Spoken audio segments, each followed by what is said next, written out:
Okay, we're going to start making shells, and as I've done in all previous contest builds and stuff, I always make a test. I make another locomotive for testing purposes to make sure we can try stuff on something we don't need to, that's not going to be part of it, so we have a way to test out our ideas. So this is Pug. Now Pug, he's kind of a little feller, but don't underestimate him. Pug here is our test guy. He doesn't have a cab yet. We're going to make a cab today.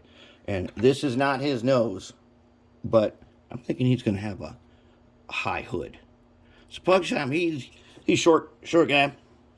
And what I wanted to test was joining a couple of hood sections to see how hard that would be.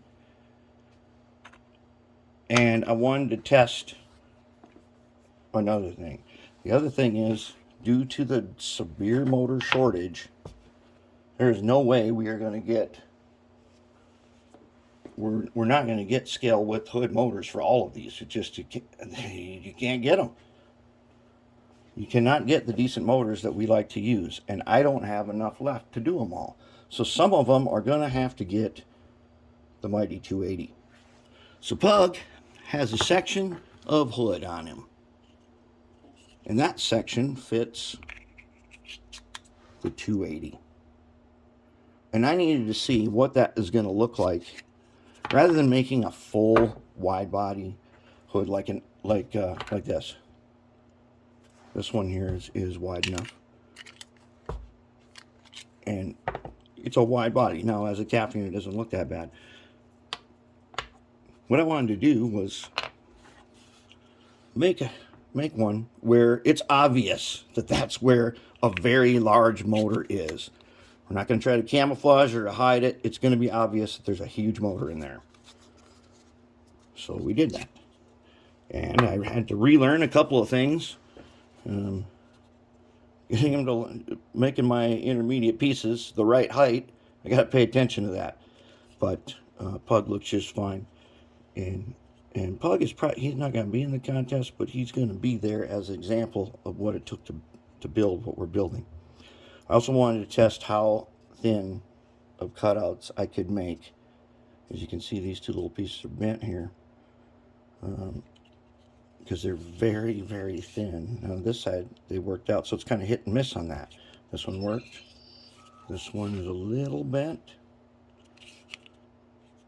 And then I painted with that purple. Since purple is not one of the colors I'm using on the contest ones, I thought, well, let's use the purple on the test piece then. And so right now it's got a couple coats of paint on. Looks all drippy, but you remember what happens with this paint when we get to finishing it. These drips and things turn out to look very, very cool when we get we got to gloss them. We got to panel line them. Then we got to put some lettering on them. Then we've got to finish them with a matte finish. Maybe do a little dry brushing or something. And so Pug is our tester here, and that turned out pretty good, I think, for a first try. It doesn't have to be accurate or nothing. I learned that I really needed these blocks because I made him without the block, and I had parts that kept coming unjoined because in between the big section and the scale width sections there is a spacer in there, so I'd have something to join. And so I learned that I need to make that a little bit wider, and I also need to get it to the right height again. But that's where we're at. That's Pug. Pug's going to be developed here over the next couple of days, and we're going to see if we can't get him going. And because next thing we have to experiment is cab making. We know how to make a nose. This one's not tall enough for him, but we're going to make one like this for Pug here. This Pug, he might be just a little feller, but he's going to have some. He is going to have some lugging ability. Pug lugger. That's what he's going to be. So let's get on to it. Do some cab making today and some nose making.